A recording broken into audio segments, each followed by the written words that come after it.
Okay, good evening, everyone. I'd like to call the special council meeting of Monday, March the 30th to order. And I would like to add a public input session just at the beginning, please, before bylaws. Well, right after this, actually. As we do have some members here, and it is a special council meeting, so the format's a bit different, and there's a few pieces here for both the financial plan and RA2. So if I can move moved by Councillor Parkinson, seconded by Councillor Pearson. All those in favor? Opposed? Motion carried. Okay, so then that'll put us right into the public input section.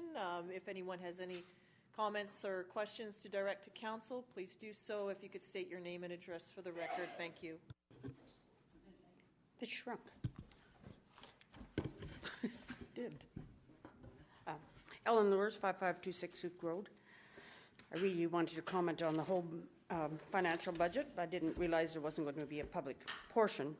But the request for distribution among property classes, that's never been discussed in the public at all. That's page 101. There's a staff report in the council to consider recommendation, and it's distributing evenly to all classes increase in taxes. Well, that affects again managed forest land, recreation, nonprofit, and farm, of which I'm one, and it's again another. To me, it's another blow on farms and nonprofits as well, and I think that council should reconsider that. Thank you, Ms. Lures. Terrence Martin, 6517 Stonewood Drive. I appreciate the opportunity to speak to this, and as Ellen said, it wasn't on the agenda before. It probably isn't a particularly contentious thing, so I'll see what I can do to change that. I was curious about why Timber West would send a high-priced VP to council meeting in Souk to remind us what good corporate citizens they are. And in the process of having a look around, I ran across an article about them suing Campbell River for raising their taxes. They basically lost, and now they're costing Campbell River taxpayers lots of money trying to appeal the decision. So I guess the visit was PR damage control, hoping Souk doesn't get the same idea. Taxpayers and municipalities like Souk subsidize multinationals like Timber West because of the low assessment class they get by way of the Managed Forest Lands Act. It's a provincial program, so it's not entirely clear what we get out of it in return, but so far it's certainly not recreational access to their land. Timber West profits are hard to nail down, but 2010 profits were $21.2 million, and their sales are up almost 45% this year over last year due to recovering markets abroad. 3 Timber West forest land holdings along the west side of the Souk River represent over 6% of Souk's taxable land base, and as managed forest lands are assessed at roughly $683,000, on which their tax bill was $16,430 in 2014. That's down 4.5% from 2013, and the managed forest tax rate in Souk is lower than the provincial average. In terms of value comparison, one local manufacturing business I'm familiar with that employs about 20 people in Souk from normal-sized lot with about the same assessed land value, paid $17,500 in 2014.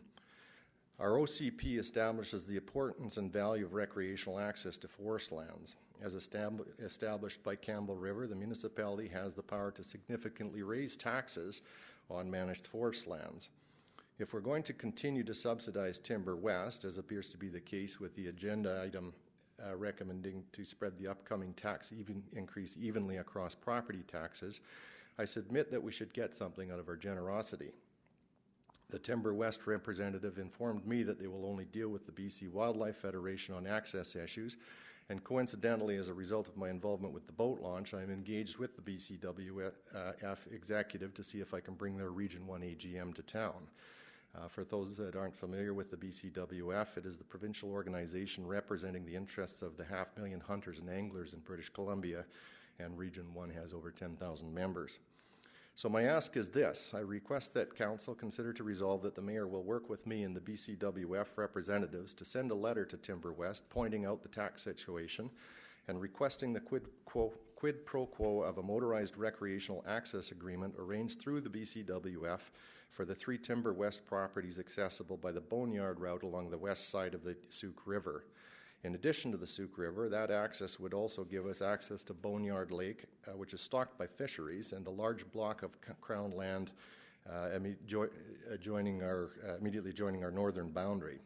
Otherwise, I suggest that we follow the lead of Campbell River and raise their taxes. Thanks very much. Thank you, Mr. Martin.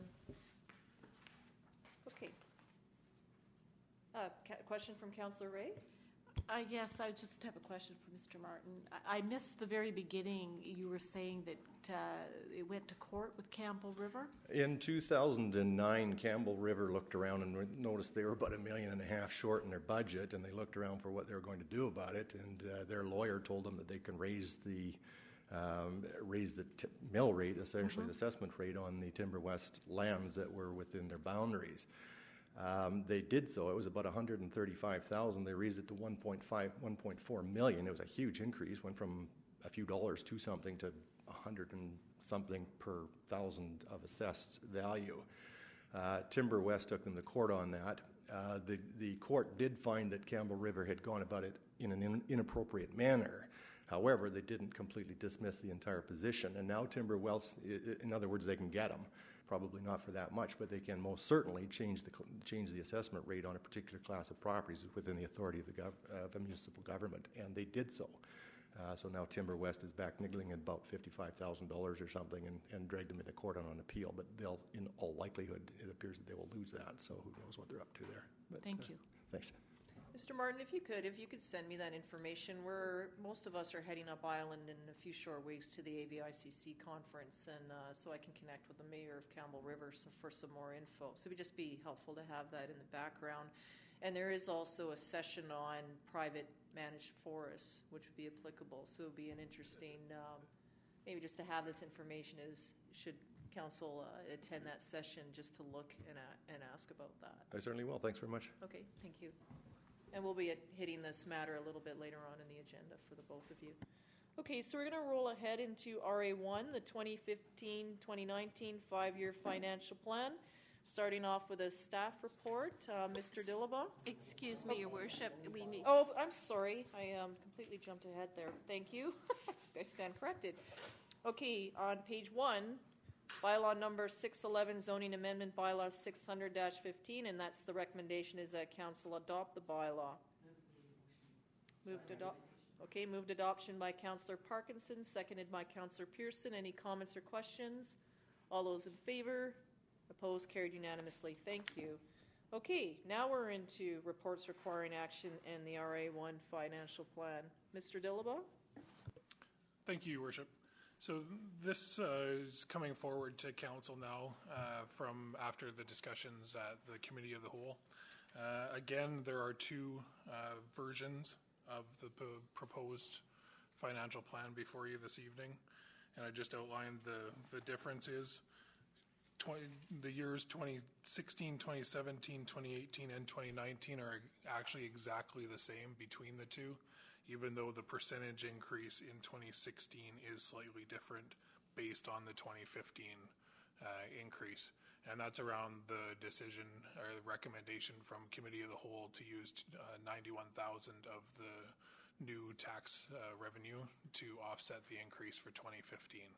So that's the reason for the two different plans, the two different increases between the years of 2015 and 2016. As I say, the rest of the plan is exactly the same, and actually the tax revenue being collected in 2016 is also exactly the same between the two. I'll point you to page 2020 of the agenda this evening. We'll just kind of run through this version of the plan.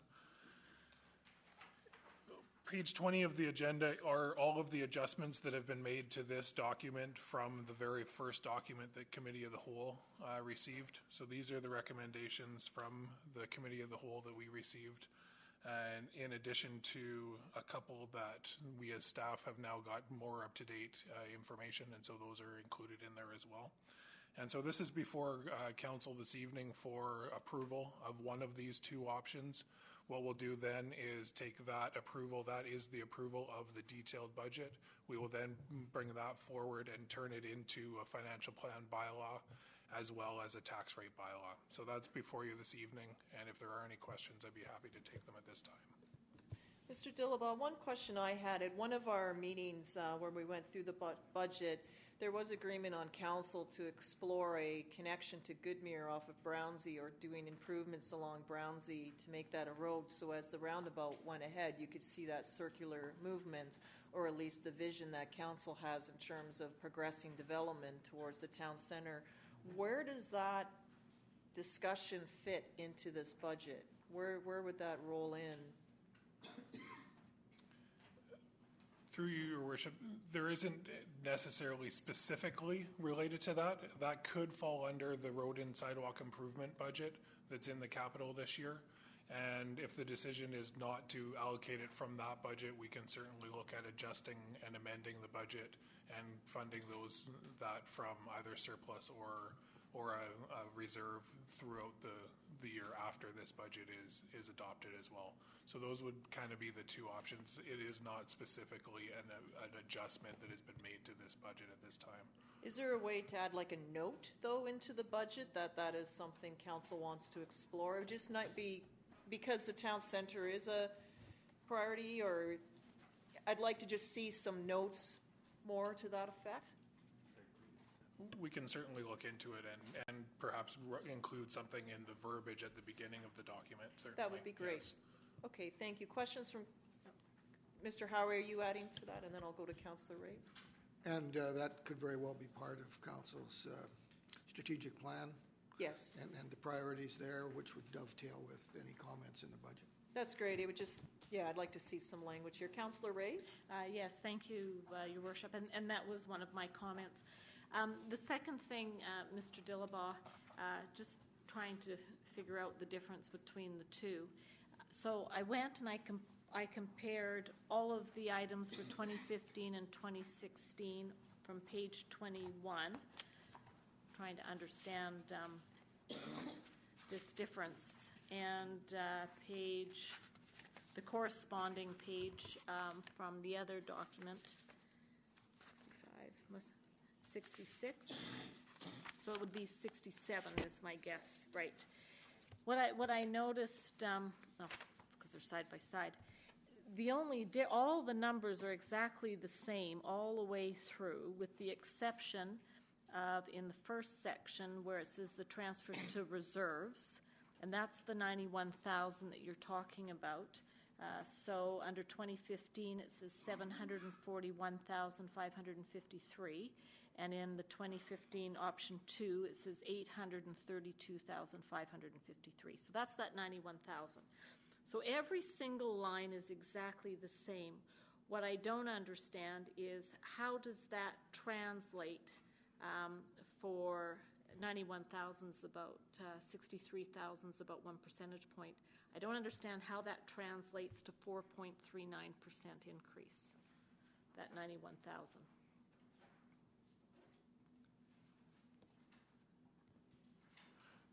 Through you, Your Worship, the difference between them is actually the difference between negative 9.3 and a positive 0.54. That's the 91,000.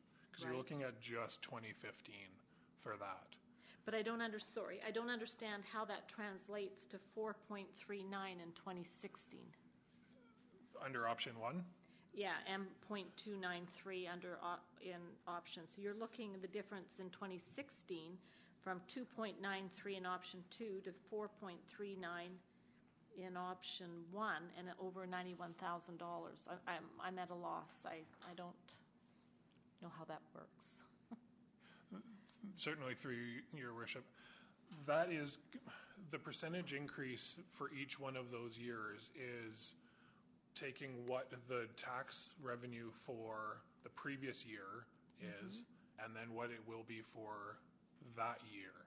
And so if we bring down the 1 year, automatically the percentage increase, even though this is the exact same amount, the percentage increase number increases in that second year. Okay. So it's kind of, the way that I've heard it kind of described is if you have a bowl of Jell-O and you push down in that bowl of Jell-O, you still have the exact same amount and mass. And so between those 2 years, we're actually collecting the exact same tax amount. It's just decreased in 1 year and the percentage that's being explained and increased in the second year. As I say, in 2016, it's actually the exact same amount of revenue between the two. It's the comparison between the two that causes that difference. But the 91,000 specifically is the 1.4, 1.59, 1.62 in that range between the negative 0.93 and the 0.54. That's 91,000. Yeah, no, I do understand that. It's in the 2016 year that I don't understand the difference. And as much as my thinking is if you have that bowl of Jell-O and you push down this side, it's going to be exactly the same going up the other side. But I didn't do well in physics. Okay, thank you. So just to clarify, though, we don't actually know what that revenue would be. As we had with the 91,000, that was the non-market value. So realistically, in 2016, when we sit down to do this process, that number might not be 4.39. It could still be considerably less.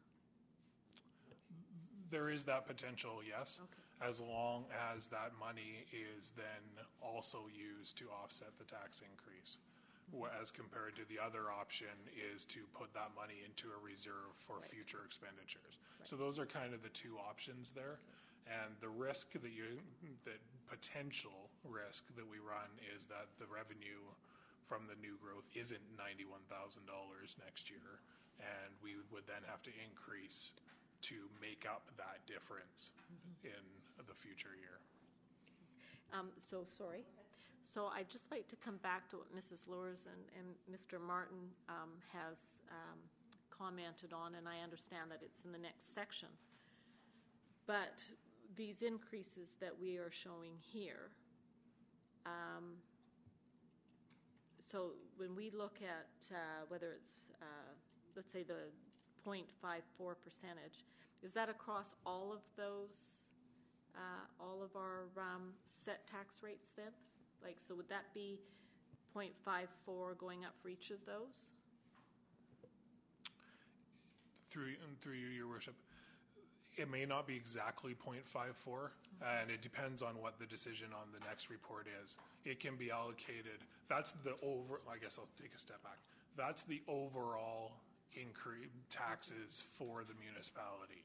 How we allocate that and collect it based on classes is the next decision.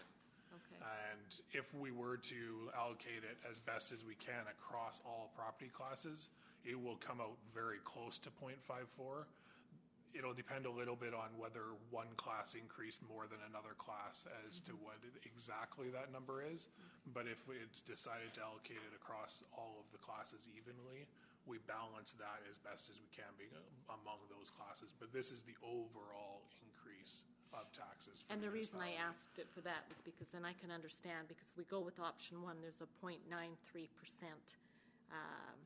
decrease in taxes, and I think that lends itself to the comment about if you're doing that across all of them, is that something we want to see giving a tax decrease to one or two or three of these areas? So thank you, Mr. Dillabaugh. Those are my questions. Councillor Casper? If you go to the proposed 5-year capital plan, you'll see a couple of marked differences for tax increases. In 2016, in the capital plan, there's an additional, or there's new, $300,000 in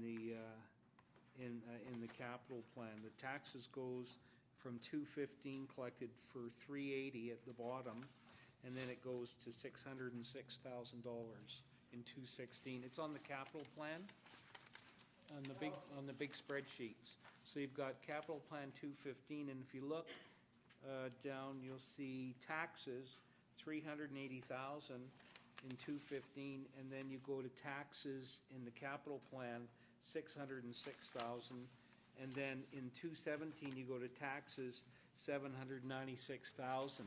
So you see a jump from 215, taxes for capital projects and plans go from 380 up to $795,000. So those are the two clear examples of why there's such a huge bump in tax percentage increase in 2016 and 2017.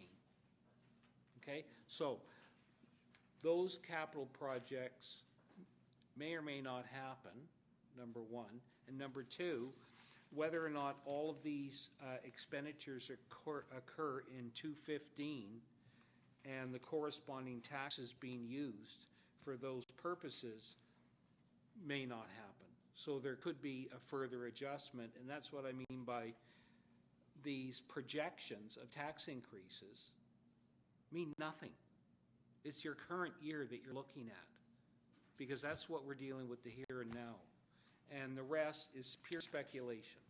So I just want to put it in context, because it's not a very good message to say that, oh, by the way, you're going to be jammed with 4.93% tax increase and a 7% increase the following year. You have to explain the purpose. The budget right now doesn't do that unless you really delve into it. Right, and that's why we formed the committee, to sort of delve into those pieces and hash out a plan. Because you still need to plan for the future. You It have can't to. just be year to year. You need to look ahead because of all the assets we have around the town. And it's a wish list. Sure, And but the some of other it's thing necessity. I think we have to discuss and point out is that the Grant Road Connector project, from its original concept, and I'm basing it on last year's capital, at 2.9 million, is now being spread over 2 years, and it's become a 3 point. What is it now? What is that? Grant Road? 3 point what? Yeah, 3.8. So that project is suddenly mushroomed from what we had projected 2 years ago. Okay, so those are things to bear in mind. So, anyway, I'm willing to support a compromise between 1 and 2, and that is to go for a 0% increase, not a negative, and then reduce it further next year. Is that your motion then, to look for a 0%, and then, so that'll put, out of that 91, some will go into reserve and some will be applied towards taxes, and it sort of meets in the middle? No, but for next year though, because Yes. the idea is to cushion next year, and that's, Oh, I see. So let me just be clear on the motion. Your motion is to examine 0% this year, Yes. and the rest would go into reserve towards next year's property taxes. Not a reserve, but next year's property taxes. well, it still has to go into a reserve. Well, Or but it not, goes into the operating surplus. Mr. Dillabaugh, maybe you can sort me out on the account there. Oh, I'm just trying to clarify too. So the 91,000 that is currently allocated in the one option to offset taxes, you're proposing to use whatever and I don't know the exact number, but whatever Yeah. the number is to get this year to 0, and whatever is remaining of that 91 to bring down next year, whatever the impact is. Yes, Okay. yes, that's the purpose of my motion. Okay, and that's seconded by Councillor Ray. So comments or questions from council? Councillor Pearson?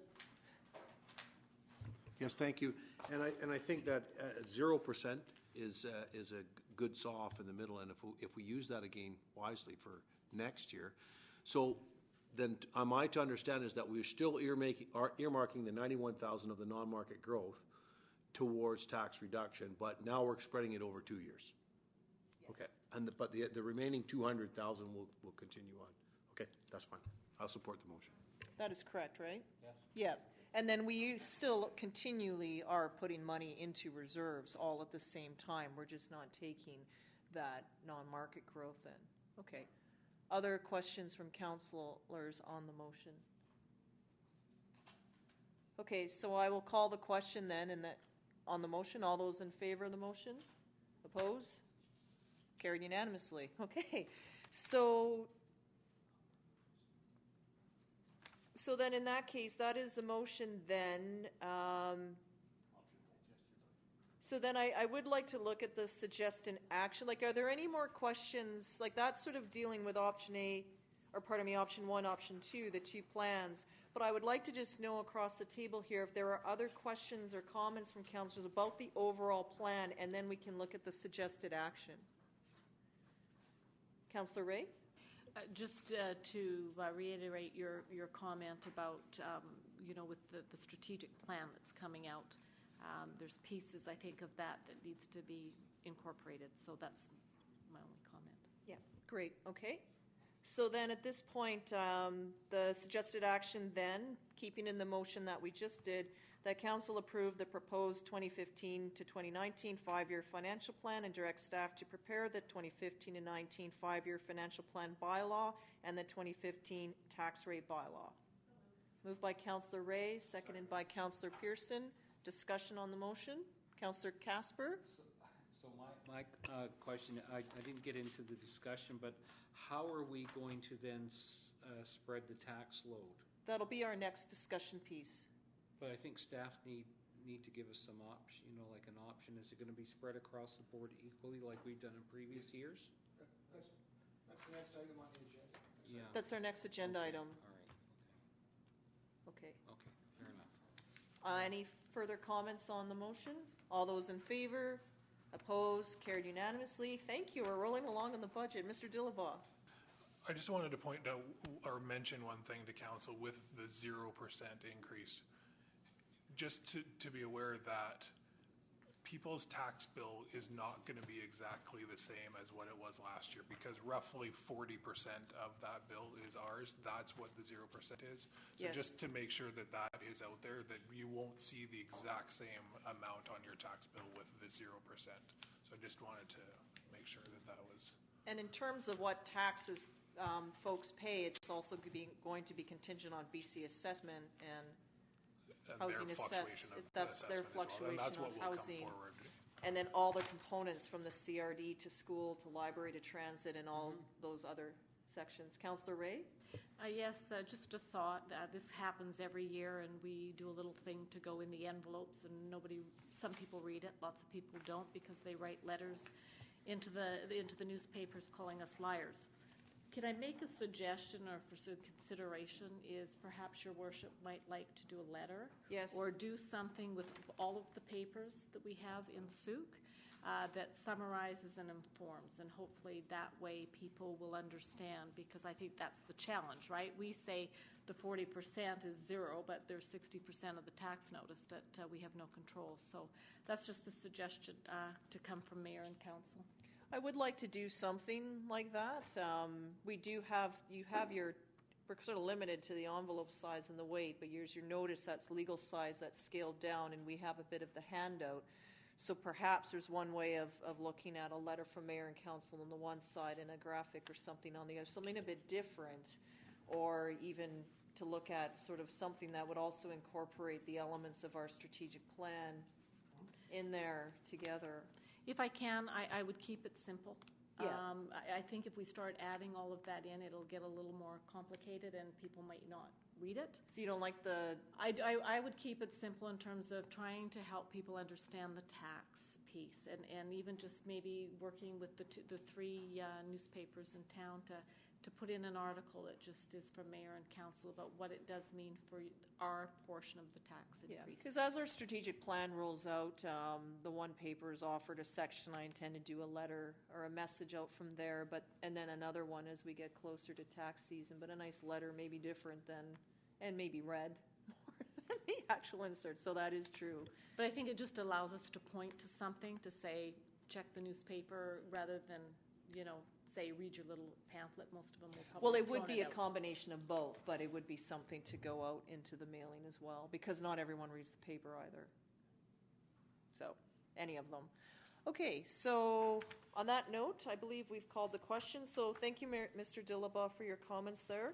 So let's roll on to then page 101.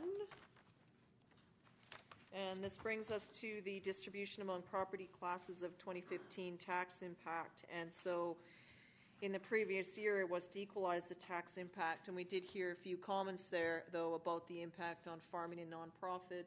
We have the residential and commercial components, and then, of course, managed forest land. So, Mr. Dillabaugh, if there's some comments you'd like to make first. Thank you, Your Worship. So this is kind of the next step towards us collecting taxes every year. First is the approval of the financial plan, and the next step is, well, how do we collect the taxes and how do we allocate them to each one of the property classes? So there's a couple of options. One is what is recommended here and what we've done the previous 2, if not 3 years, is to spread the increase, decrease, or 0%. Again, it may not be exactly 0%, but the overall 0% across the board evenly, or is to increase or decrease a specific class if it's council's wish. So that's what this is coming forward to provide me with direction as to how to allocate those when determining what the tax rates will be.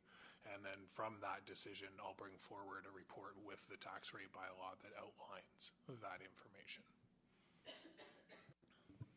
Comments from council. Councillor Casper. So Put your hand up. I'm always supportive of spreading the good news, and at the same time, if it's bad news, everybody should be part and parcel of paying the freight. When you look at the percentage, the overall percentage from the residential class of businesses, what is it? 80-something% of the taxes generated. 87%. Michael, you've got the number? I don't know the exact number, but I believe it's in the 88. Yeah, so it's way up there, and that all comes from the residential property owners, and then the rest is divided up accordingly, and then the next class is the business class that pays, and then it goes down the line with the industry, and I don't know if it's managed forest, utilities, or recreational farm, but it has that order, and I just think that we have to. It would help to have that information of the breakdown as to the class of properties from the assessment authority and what we did last year, just to do a comparison. But really, we're stuck with the system. And last year, I think it should be noted, I think it was last year, we actually there was a minor adjustment to the tax rate to the business class. It did drop a little tiny bit. So, and that's because of if there's an increase in the assessment, non-market assessment in the business class, then this council has carried on a practice to make a minor adjustment lower. Is that correct, Michael? That's correct, yes. Okay. So they are going to get a bit of a break. Councillor Pearson. Thanks. Well, you're correct, but I think it was the year before last that we gave the businesses a slight decrease in there, and it was. That was the first year? Yes. We gave them a minus tax. A minus tax increase just to stimulate economic development. But I think that, there is certain classes out there that do benefit the community, like the farming community. I guess the good news story is for us is that 0 across the board is probably pretty palatable to everybody, right? So it's hard to distribute 0 and give it to somebody else. Yeah, yes. So You could. yeah, I hear what some people in the audience said, and I firmly agree with that. I think that sometimes people who are earning living off the land deserve a break somewhere. I think it's hard to get below 0, though. I guess that's my thought on that. Councillor Ray. And I'm looking out that way. Perhaps maybe, Mr. Dillabaugh, this is something we could sort of look at in the fall to sort of be apprised of what it would be for the 2016 year. I think rather than coming at the end of it, if it's something that council has the appetite to look at next year, give time for AVICC and to have that conversation and then do something up in the fall for us to consider. But I agree with Councillor Pearson, you know, with the zero tax increase, I think it's pretty across the board even. In terms of going forward, sort of our strategic plan will come out towards the end of April, early May at the very latest, and then we'll be rolling out committees and getting work done. There's already work being done, and then start our budget process in the fall to start it anyway, and to start examining feedback from whatever, and start rolling forward from there into the next year. It's not an election year, so we're not going to have those delays. Just to Mr. Martin, in terms of Timber West and their presentation, after the election, there were numerous letters and correspondence came through, and pretty much every letter offered, would like to meet your council, so we just sort of sent that feedback. Well, if you want to come and make a presentation, fine. So that's sort of what leads to that. And but going forward, I've been reading in some areas where maybe in the Port Alberni area, there's been recreational access has been completely cut off in some parts. Yeah. Yeah.